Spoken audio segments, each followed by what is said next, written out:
Welcome students. Now let us see the dissociation of water molecules.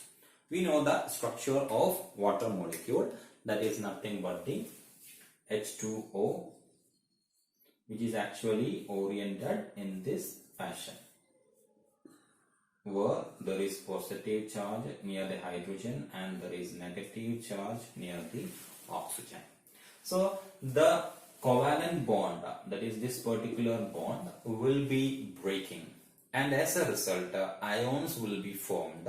So that is actually what we mean by the dissociation of water. So as a result of covalent bond breaking, H2O will be forming H plus and OH minus. So hydrogen or proton plus hydroxide ion will be formed from the dissociation of water.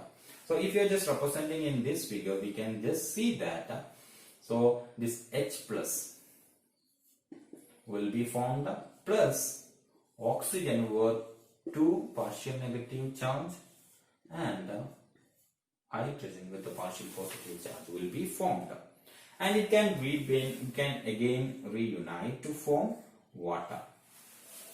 Okay, so this is what we mean by the dissociation of water.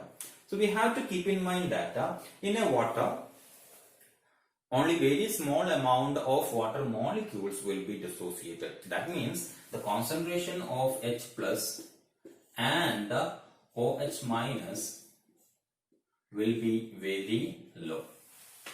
Okay, but you should know that this particular low amount of H plus and OH minus will be sufficient to meet the requirements or the biological requirements of water. We should remember that the concentration of H plus and OH minus will be very low in water. That means in a cellular medium, the amount will be very low even though dissociation is happening. Dissociation is happening to a very small fraction of the water molecule. But this particular concentration, low concentration, will be sufficient to meet the biological requirements of the cell of the life.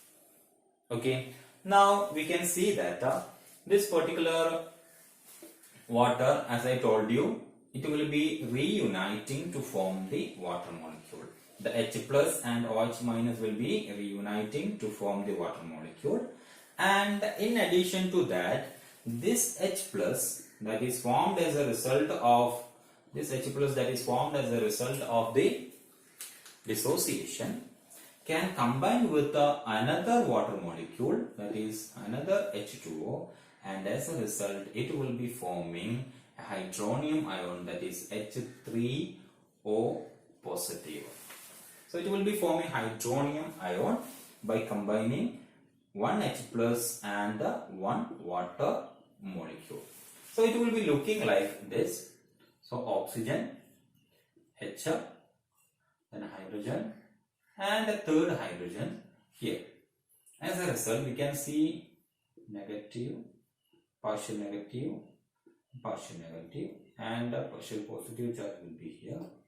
And as a result, this new added positive, the one proton will be added as a positive one because that electron is not shared, and as a result, the positive is coming here.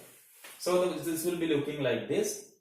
The hydronium ions will be looking like this. So it can also form by the reunion of the H plus with the water molecules. Now let us move to another property that is resulting from the dissociation. The water molecules can act as both acid and base. We will be discussing what is acid and base in detail when we discuss the pH, and we can see that water molecules can act as both acid and base. How it is possible? So let us take the reaction. Two water molecules combines. So what will happen?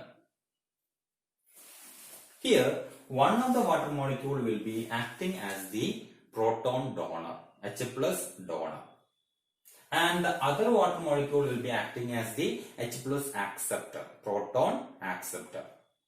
So we know that the proton donor will be actually the acid and proton acceptor is actually the base.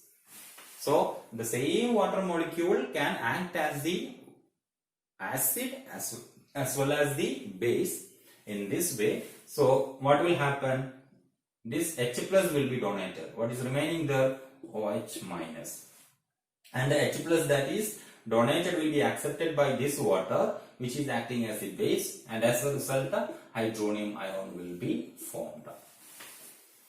So in this way water can act as the acid and base. So this dissociation or ionization property of water also enables the water molecules to behave like both acid and the base. So that's about the dissociation of water.